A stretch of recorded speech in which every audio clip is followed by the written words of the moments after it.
can find out about their end-of-life options mostly through the websites of Right to Die organizations, but not always. Sometimes it takes a lot of digging. If you look on the website of the Hemlock Society of San Diego, you will find all the options that we know about that can provide a peaceful death. And that includes using the end-of-life option law, which permits physician aid in dying in California. It includes refusing treatment. Many people die just by refusing treatment.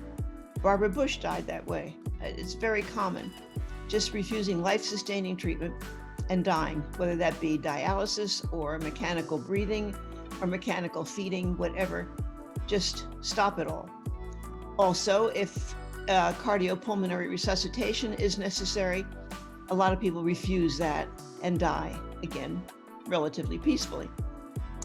Also, Final Exit Network, a national organization of which we are closely related, also helps people die in a non-medical model, unlike the End-of-Life Option Act, which excludes many people. That is a very good law that we've had here for 5 years in California, but it requires that the patient be terminally ill, that is 6 months or less to live.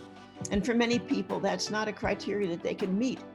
They have horrible chronic disabling diseases that they want to die as a result of, but they don't qualify for the End-of-Life Option Act.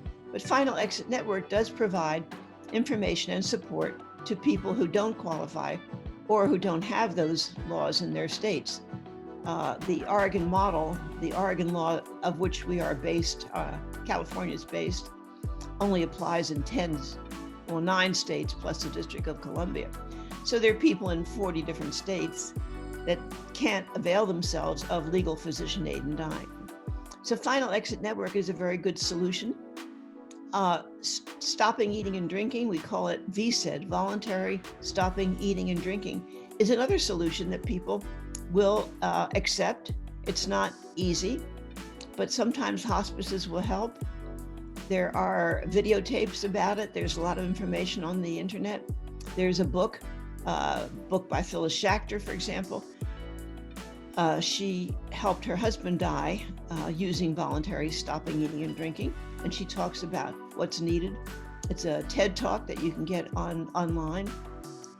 There is hospice, which will certainly make the end of life more comfortable, but could be still prolonged.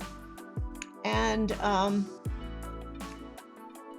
what did I forget? Oh, palliative sedation or terminal sedation is something that doctors may choose.